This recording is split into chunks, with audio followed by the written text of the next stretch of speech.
ആശ്വാസം നേടാം. ഹൃത്തിനുള്ളിൽ ജീവൻ നൽകും വചനം, തിരുവചനം.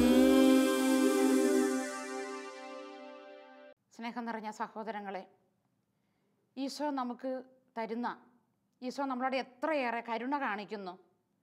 ദൈവത്തിൻ്റെ കരുണ അനന്തമാണ്.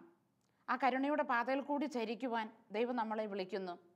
കരുണയുടെ പാത, ഈശോ നമുക്ക് തന്ന പാത, കരുണയുടെ പാത. അതിൽ കൂടി നമുക്കൊന്ന് ചരിക്കാം. വിശുദ്ധ ലൂക്കാ സുവിശേഷം 10-ാം അധ്യായം 25 മുതൽ 37 വരെയുള്ള തിരുവചനങ്ങളിൽ നല്ല ശമറിയക്കാരൻ്റെ ഉപമയിലൂടെ എൻ്റെ അയൽക്കാരൻ ആര് എന്നുള്ള ചോദ്യത്തിന്, നിയമജ്ഞൻ്റെ ചോദ്യത്തിൻ്റെ ഉത്തരമായി ഈശോ പറയുന്ന സംഭവത്തിലൂടെ അതിൻ്റെ അവസാനം ഈശോ അവനോട് ചോദിക്കുന്നു, ഈ മൂവരിൽ ആരാണ് നന്നായി ചെയ്തത്? യാതൊരു സംശയമില്ലാതെ നിയമജ്ഞൻ ഉത്തരം കൊടുത്തു, അവനോട് കരുണ കാണിച്ചവൻ. ഈശോയുടെ മറുപടി, നീയും പോയി അതുപോലെ ചെയ്യുക. ഈ ഒരു ദൈവിക ആഹ്വാനമാണ് നാം ഇപ്പോൾ ചിന്തിക്കുന്നത്. യേശു പറഞ്ഞു, നീയും പോയി അതുപോലെ ചെയ്യുക. ഇതുപോലെ ചെയ്യുവാൻ വേണ്ടി ദൈവം നമ്മളെ നിയോഗിച്ചാക്കുന്നതിൻ്റെ മുമ്പിൽ നാം അങ്ങനെ ചെയ്തു കഴിയുമ്പോൾ നമ്മുടെ ജീവിതം വിജയമണിയും. ഇതുപോലെ തന്നെ ചെയ്ത് സ്വർഗത്തിന് പ്രീതികരമായ വിധത്തിൽ ജീവിച്ച അനേകം പേരെ നമുക്ക് കാണാനായിട്ട് പറ്റുന്നു. വിശുദ്ധ പീറ്റർ ജൂലിയൻ എയ്മാഡ് ദൈവസ്നേഹത്തോടൊപ്പം സഹോദര സ്നേഹവും അദ്ദേഹത്തിൽ സമൃദ്ധമായിട്ട് വളർന്നു വന്നു. സഹോദര സ്നേഹം മൂത്ത് അത് വലുതായി കഴിഞ്ഞപ്പോൾ ചെയ്ത ഒരു കാര്യം ഇങ്ങനെയാണ്, ഉള്ളതെല്ലാം പെറുക്കി എല്ലാവർക്കും കൊടുത്തു. ഇങ്ങേയറ്റം സ്വന്തം സഹോദരിയുടെ വിലപ്പെട്ട വസ്ത്രങ്ങളും എല്ലാം വാരി ദരിദ്രർക്ക് അദ്ദേഹം കൊടുത്തു. പോർത്തുഗലിലെ വിശുദ്ധ എലിസബത്ത് രാജ്ഞി ലളിതവും വിനീതവുമായ വസ്ത്രങ്ങളാണ് അണിഞ്ഞിരുന്നത്. 3 ദിവസം ആഴ്ചയിൽ ഉപവാസം. ദരിദ്ര യുവതികളുടെ വിവാഹത്തിന് വേണ്ടതെല്ലാം കൈ അയച്ച് ഈ രാജ്ഞി ദാനം ചെയ്തിരുന്നു. രോഗികളെ സന്ദർശിച്ച് അവരുടെ മുറിവുകളെല്ലാം വെച്ച് കെട്ടുകയും അങ്ങനെ അവർക്ക് വളരെയേറെ ആശ്വാസം പകരുകയും ചെയ്ത ഒരു രാജ്ഞിയായിരുന്നു അത്. ലൂക്കാ സുവിശേഷം 10-ാം അധ്യായത്തിന് 37-ാം തിരുവചനം, നീയും പോയി ഇതുപോലെ തന്നെ ചെയ്യുക എന്നുള്ള വചനം. ലൂക്കാ സുവിശേഷം 6-ന്റെ 38-ാം വചനം, കൊടുക്കുവിൻ നിങ്ങൾക്ക് കിട്ടും, അമർത്തി കുലുക്കി നിറച്ചളന്ന് അവർ നിങ്ങളുടെ മടിയിൽ ഇട്ടു തരും, നിങ്ങൾ അളക്കുന്ന അളവ് കൊണ്ട് തന്നെ നിങ്ങൾക്കും അളന്നു കിട്ടും, കൊടുക്കും തോറും ഏറിയിടുന്നു, അമർത്തി കുലുക്കി നിറച്ചളന്ന് നമ്മുടെ മടിശീലകളിൽ അവർ ഇട്ടുതരും എന്നുള്ള ദൈവത്തിൻ്റെ ആ വാഗ്ദത്ത വചനം നമ്മളെ വളരെയേറെ ശക്തിപ്പെടുത്തുന്ന ഒരനുഭവമാണ് നാം കാണുന്നത്.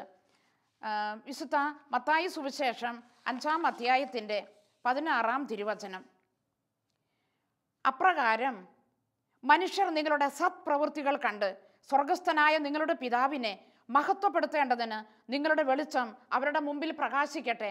വിശുദ്ധ മത്തായി സുവിശേഷം അധ്യായം 5-ന്റെ 13 മുതൽ 16 വരെയുള്ള തിരുവചന ഭാഗം ഇങ്ങനെയാണ് നാം കാണുന്നത്. ഉപ്പ്, നിങ്ങൾ ഭൂമിയുടെ ഉപ്പാകുന്നു. ഉപ്പ് ഉറകെട്ടുപോയാൽ അതിന് എങ്ങനെ ഉറ കൂട്ടും? ഇങ്ങനെയെല്ലാം പറഞ്ഞിട്ട് ആരും വിളക്ക് കൊളുത്തി പറയുടെ കീഴിൽ വെക്കാറില്ല, പീഠത്തിന്മേലത്ര വെക്കുക. അപ്രകാരം നിങ്ങളുടെ സത്പ്രവൃത്തികൾ കണ്ട് സ്വർഗസ്ഥനായ നിങ്ങളുടെ പിതാവിനെ മഹത്വപ്പെടുത്തേണ്ടതിന് നിങ്ങളുടെ വെളിച്ചം അവരുടെ മുമ്പിൽ പ്രകാശിക്കട്ടെ. സ്നേഹം നിറഞ്ഞ സഹോദരങ്ങളെ, നമ്മുടെ ജീവിതം ഈ വചനത്തിന് അനുസൃതം പടുത്തുയർത്തുമ്പോൾ സ്വർഗസ്ഥനായ പിതാവ് മഹത്വപ്പെടുന്നു. ഇരുട്ടുള്ള സ്ഥലത്ത് പ്രകാശമായിട്ട് മാറുന്നത് പോലെ, ഒരു വിളക്ക് കത്തിച്ചു വെച്ചാൽ എന്നതുപോലെ നാം ജീവിക്കുന്ന ഇടം ഏതാണെങ്കിലും നമ്മൾ എവിടെ വസിച്ചാലും ദൈവത്തിൻ്റെ പ്രകാശമാകുവാൻ സത്പ്രവൃത്തികൾ ചെയ്ത്, ഈശോയുടെ പ്രവൃത്തികൾ ചെയ്ത്, ഈശോയുടെ കരുണയുടെ പ്രവൃത്തികൾ ചെയ്ത് സ്വർഗസ്ഥനായ പിതാവിൻ്റെ മുഖം, ഈശോയുടെ മുഖം, ത്രിത്വൈക ദൈവത്തിൻ്റെ മുഖം എല്ലാ ദേശങ്ങളിലും കൊടുത്തു കഴിയുമ്പോൾ സ്വർഗീയ പിതാവ് നമ്മുടെ ജീവിതത്തെ ഓർത്ത് മഹത്വപ്പെടുന്നു. എന്തെല്ലാമാണ് നമുക്ക് ചെയ്യാൻ പറ്റുന്നത് എന്നുള്ളത് നമുക്കൊന്ന് കാണാം.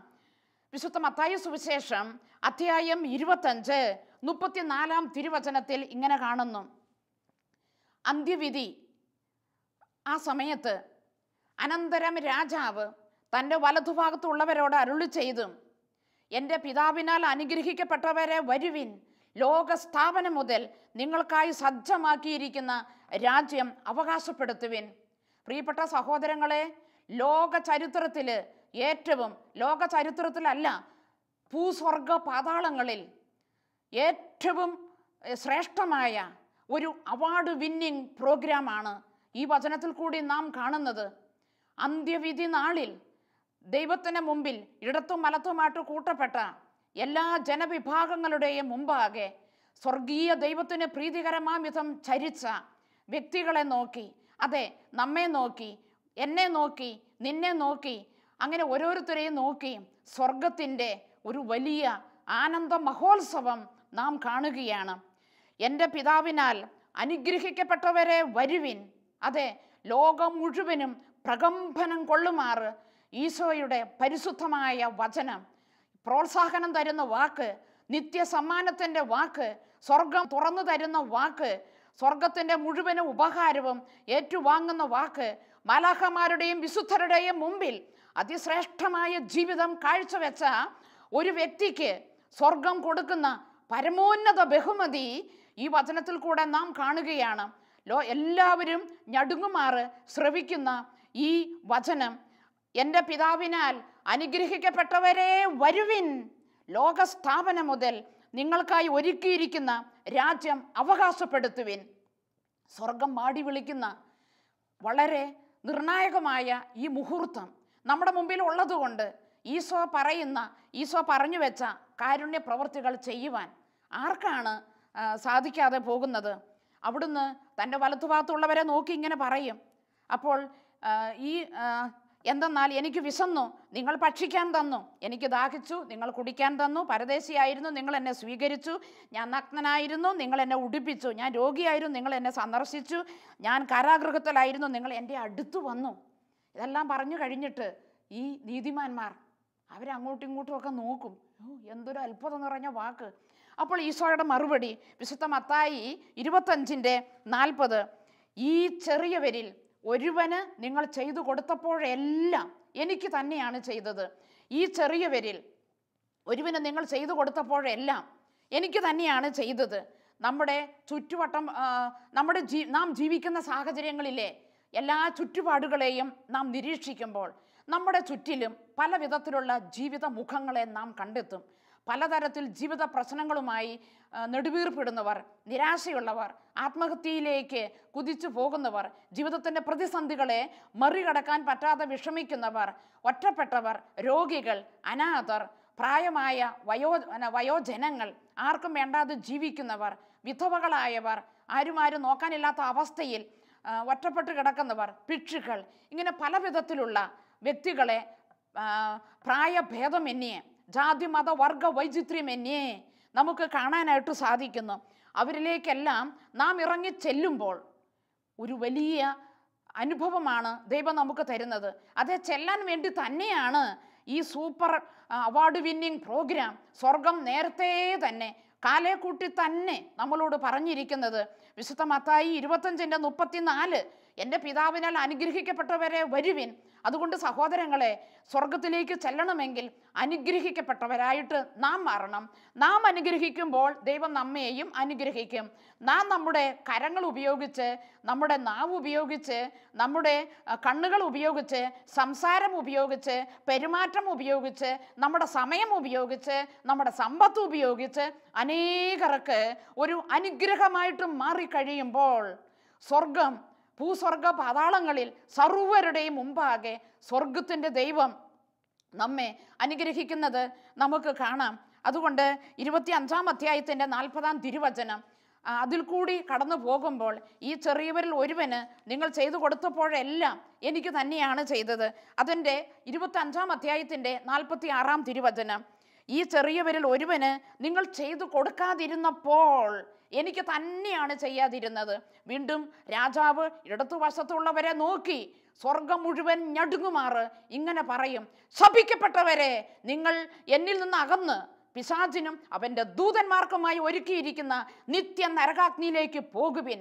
സഹോദരങ്ങളെ, ഭയം നിറഞ്ഞ ഞടുങ്ങി വിറയ്ക്കുന്ന ഈ വാക്കുകൾ കേൾക്കാതിരിക്കുവാൻ വേണ്ടി അനുഗ്രഹത്തിൻ്റെ 34-ാം വചനം മാത്രം കേൾക്കുവാൻ വേണ്ടി, സ്വർഗം സ്വന്തമാക്കുവാൻ വേണ്ടി നാം ഒരു അന്തിമ പോരാട്ടം നടത്തേണ്ടിയിരിക്കുന്നു. അതിനു വേണ്ടിയിട്ടാണ് നമ്മുടെ ജീവിതം മുഴുവനും നാം സമർപ്പിക്കേണ്ടത്. വിശുദ്ധ മത്തായി 28-20 തിരുവചനം, യുഗാന്തം വരെ എന്നും ഞാൻ നിങ്ങളുടെ കൂടെ ഉണ്ടായിരിക്കും. പിതാവിൻ്റെയും പുത്രൻ്റെയും പരിശുദ്ധാത്മാവിൻ്റെ നാമത്തിൽ അവർക്ക് ജ്ഞാനസ്നാനം നൽകുവിൻ. ഞാൻ നിങ്ങളോട് കൽപ്പിച്ചവയെല്ലാം അനുസരിക്കാൻ അവരെ പഠിപ്പിക്കുവിൻ. യുഗാന്തം വരെ എന്നും ഞാൻ നിങ്ങളുടെ കൂടെ ഉണ്ടായിരിക്കും.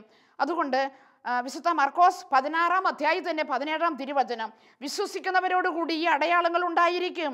അവർ എൻ്റെ നാമത്തിൽ പിശാചുക്കളെ ബഹിഷ്കരിക്കും, പുതിയ ഭാഷകൾ സംസാരിക്കും, അവർ സർപ്പങ്ങളെ കയ്യിലെടുക്കും, മാരകമായി എന്തു കുടിച്ചാലും അതവരെ ഉപദ്രവിക്കുകയില്ല, അവർ രോഗികളുടെ മേൽ കൈകൾ വയ്ക്കും, അവർ സുഖം പ്രാപിക്കുകയും ചെയ്യും. ഒത്തിരി ഓഫറുകളാണ് ദൈവം നമുക്ക് തരുന്നത്. അവർ രോഗികളുടെ മേൽ കൈകൾ വയ്ക്കും, അവർ സുഖം പ്രാപിക്കുകയും ചെയ്യും, സർപ്പങ്ങളെ കയ്യിലെടുക്കും, പുതിയ ഭാഷകൾ സംസാരിക്കും, അവർ എൻ്റെ നാമത്തിൽ പിശാചുക്കളെ ബഹിഷ്കരിക്കും, മാരകമായി എന്തു കുടിച്ചാലും അതവരെ ഉപദ്രവിക്കുകയില്ല. ഈ ഓഫറുകൾ എല്ലാം സ്വന്തമാക്കണമെങ്കിൽ വിശുദ്ധ മത്തായി 25-ന്റെ 34-ാം വചനത്തിൻ്റെ തുടർന്ന് അങ്ങോട്ടുള്ള 35 മുതൽ 36, 37, 38, 39 വചനങ്ങളിൽ ദൈവം പറഞ്ഞിരിക്കുന്ന കാരുണ്യ പ്രവൃത്തികൾ നാം നമ്മുടെ ജീവിതത്തിലൂടെ നിരന്തരം ചെയ്യേണ്ടിയിരിക്കുന്നു. വിശുദ്ധ ലൂക്കാ 10:37, നീയും പോയി അതുപോലെ ചെയ്യുക. നമ്മളെ ഓരോരുത്തരെയും നോക്കിക്കൊണ്ട് കരുണ കാണിച്ചവൻ, കരുണ നിറഞ്ഞ ജീവിതം തന്നവൻ നമ്മളോടും ഇത് തന്നെയാണ് ചെയ്യാൻ പറയുന്നത്. വിശുദ്ധ മാർട്ടിൻ ഡി പോറസ്, അദ്ദേഹത്തിൻ്റെ ജീവിതത്തിലെ ഒരനുഭവം നമുക്കൊന്ന് ശ്രദ്ധിക്കാം. വളരെ കുഞ്ഞുനാൾ മുതൽ തന്നെ മാർട്ടിന് അമ്മ കൊടുത്തിരുന്ന ഭക്ഷണവും വസ്ത്രങ്ങളും അവൻ ദരിദ്രർക്ക് കൊടുത്തിരുന്നു. ഡൊമിനിക്കൻ സഭയിൽ ചേർന്ന് അവിടെയുള്ള അങ്ങേയറ്റം സ്നേഹത്തോടു കൂടി മാർട്ടിൻ രോഗികളെയൊക്കെ ത്യാഗത്തോടും സ്നേഹത്തോടും കൂടി അവരെ പരിചരിച്ചിരുന്നു. ആഴ്ചതോറും 26,000 രൂപയുടെ ദാനധർമ്മം അദ്ദേഹം ചെയ്തിരുന്നു. പുതപ്പോ മെഴുകുതിരിയോ കുപ്പായമോ ഭക്ഷണമോ ആവശ്യമുള്ളവർക്കൊക്കെ അദ്ദേഹം കൊടുത്തിരുന്നു. ഉപവിയുടെ മാർട്ടിൻ എന്നാണ് പൊതുജനങ്ങൾ മാർട്ടിനെ വിളിച്ചിരുന്നത്. ഇതിൻ്റെയൊക്കെ ഒരു വലിയ സമ്മാനം എന്ന് വണ്ണം അദ്ദേഹത്തിൻ്റെ ഒരു സ്പർശനമോ ഒരു കുരിശടയാളം വരച്ചുള്ള ഒരു കുഞ്ഞു പ്രാർത്ഥനയോ മതി, അത്ഭുതങ്ങൾ ഉടനടി നടക്കുകയായി. അദ്ദേഹത്തിൻ്റെ പ്രാർത്ഥന വേളകളിൽ അദ്ദേഹത്തിൻ്റെ ശരീരം വായുവിൽ ഉയർന്നിരുന്നു അത്രേ.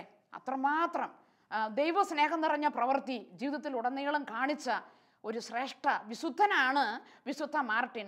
ഒരിക്കൽ അദ്ദേഹത്തിൻ്റെ അടുക്കൽ ഒരു സാധുവായ മനുഷ്യൻ ഭിക്ഷ യാചിച്ചു വന്നു. ഒരു തണുത്ത സമയമായിരുന്നപ്പോൾ മാർട്ടിൻ കൊടുക്കാനൊന്ന് സ്വന്തം വസ്ത്രത്തിൻ്റെ പകുതി മുറിച്ച് ആ സാധുവിന് കൊടുത്തു. അന്ന് രാത്രിയിൽ മാർട്ടിൻ ഒരു സ്വപ്നം കണ്ടു. താൻ കൊടുത്തിരുന്ന പകുതി വസ്ത്രവും ധരിച്ച് ഈശോ പുഞ്ചിരിച്ചുകൊണ്ട് മാർട്ടിനെ നോക്കുന്നു. അപ്പോൾ ഇത് കണ്ടിട്ട് മാർട്ടിൻ സന്തോഷമായി.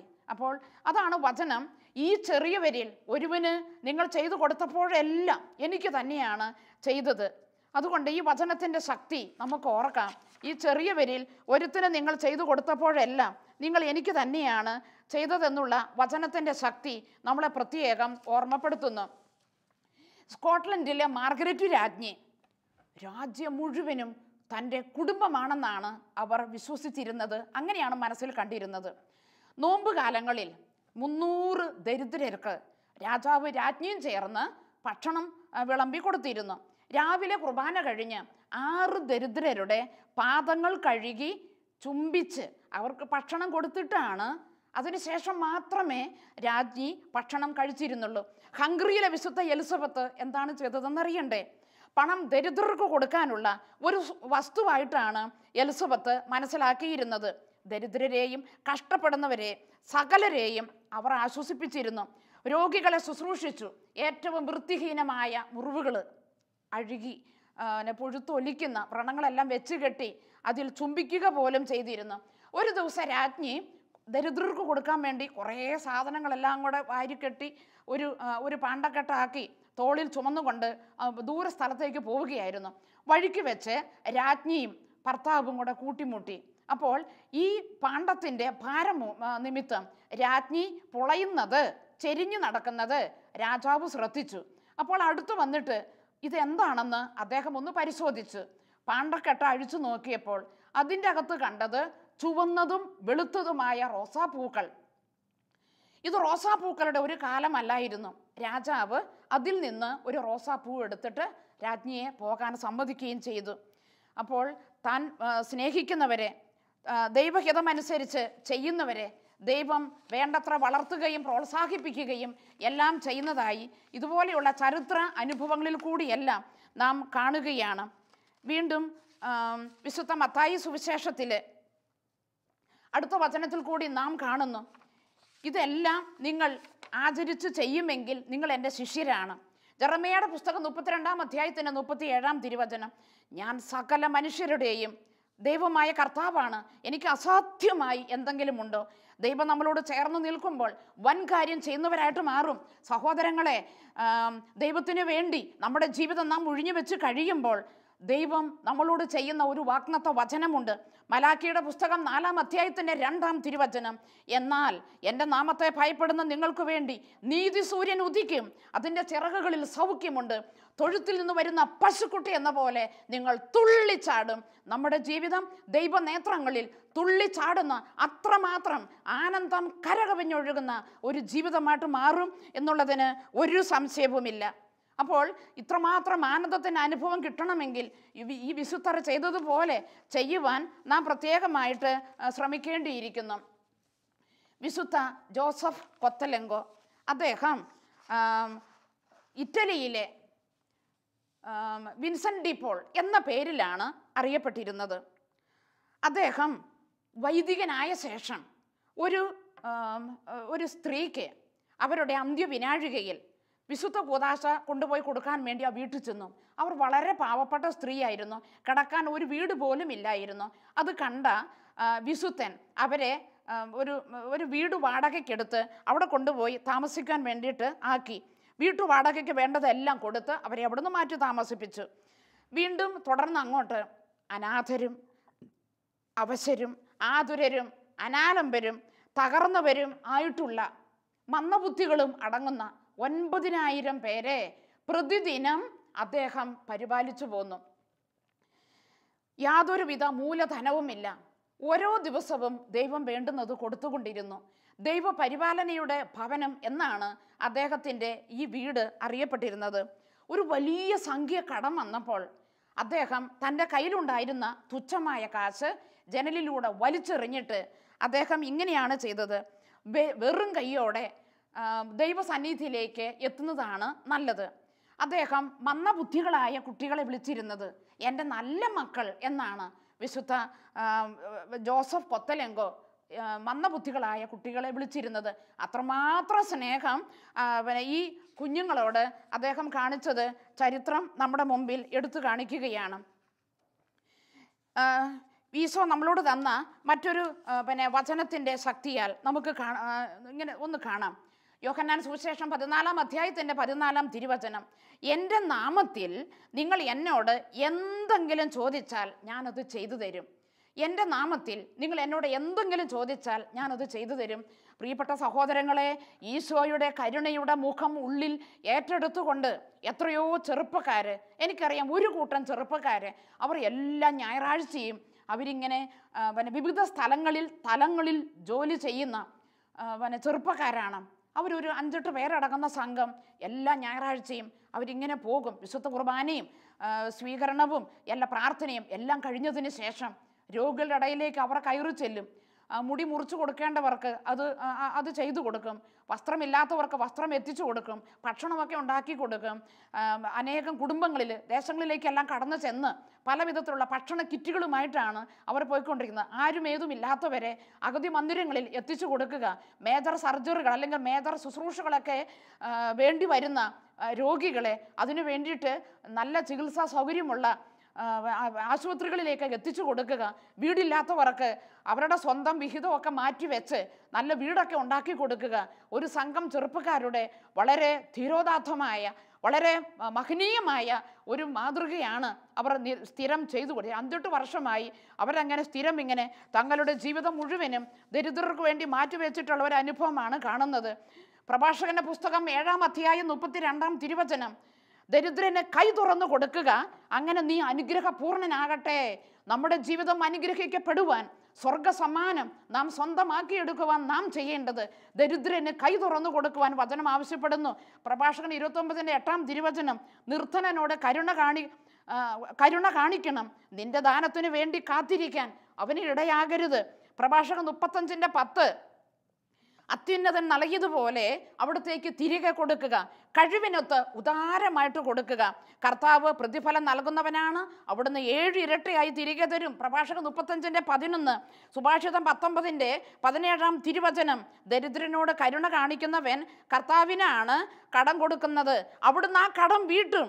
തോബിത്തിന്റെ പുസ്തകം 4:7 പാവപ്പെട്ടവനിൽ നിന്ന് മുഖം തിരിച്ചു കളയരുത്, പാവപ്പെട്ടവരിൽ നിന്ന് മുഖം തിരിച്ചു കളയരുത്. ഇതാ ഈ വചനം നമ്മുടെ ചുറ്റിലും നിന്നുകൊണ്ട് നമ്മുടെ മുഖം ദരിദ്രന്റെ നേരെ തിരിക്കുവാൻ സ്വർഗം ആവശ്യപ്പെടുന്നു. പ്രിയ സഹോദരങ്ങളെ, ഈശോ തന്നെ ദരിദ്രരോട് താതാത്മ്യപ്പെടുത്തിയതിനാൽ ദരിദ്രരെ അവഗണിക്കുവാൻ ഒരിക്കലും നമുക്ക് പറ്റുകയില്ല. വാഴ്ത്തപ്പെട്ട പാസ്കൽ എന്ന ഒരു വിശുദ്ധ ജീവിതം നയിച്ചിരുന്ന വ്യക്തി അദ്ദേഹത്തിൻ്റെ ജീവിതത്തിൻ്റെ അന്ത്യത്തോടടുത്ത് ആ രോഗത്തിൻ്റെ ഏറ്റവും ഭീകരമായ അവസ്ഥയിൽ തൊണ്ടയിൽ കൂടി ദിവ്യകാരുണ്യം സ്വീകരിക്കുവാൻ അദ്ദേഹത്തിന് പറ്റിയിരുന്നില്ല.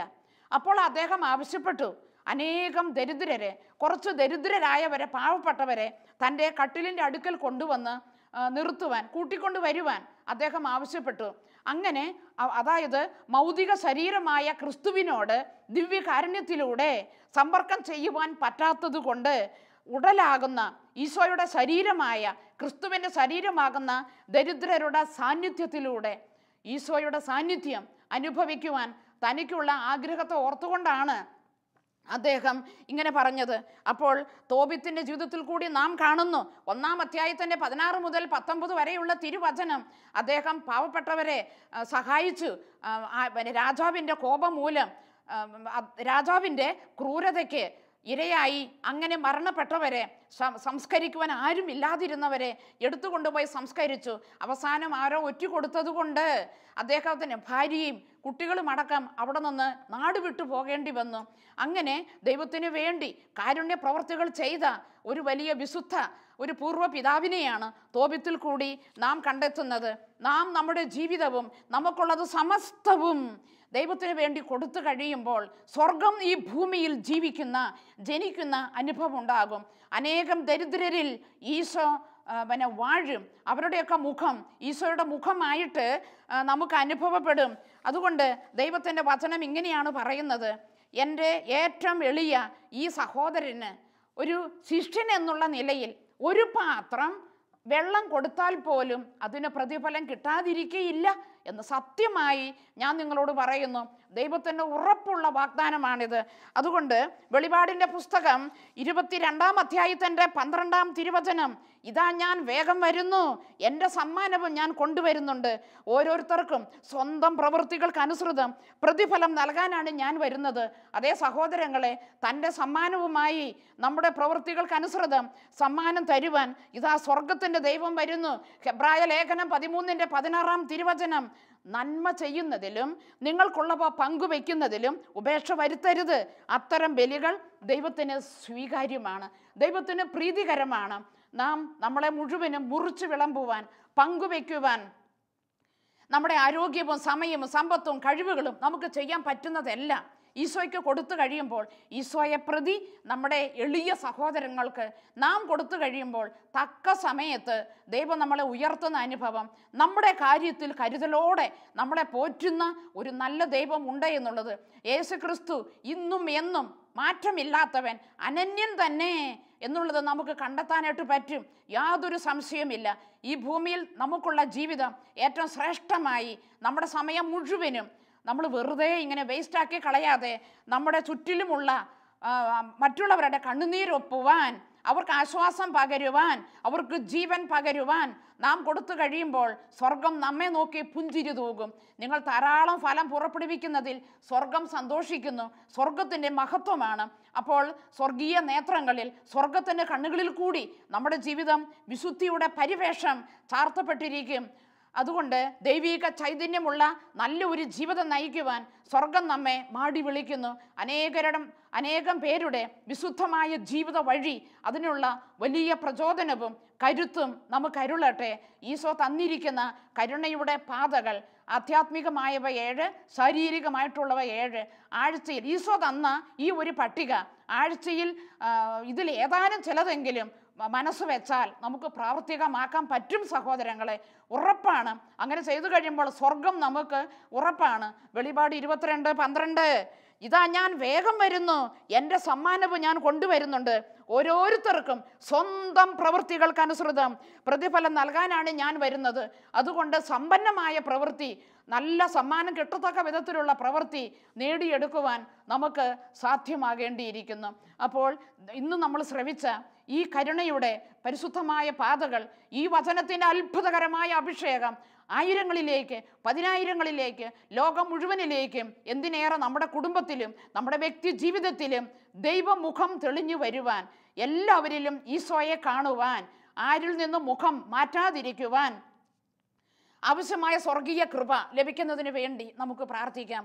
സർവശക്തനായ ദൈവമേ, ലൂക്കാ 10:37 നീയും പോയി അതുപോലെ ചെയ്യുക.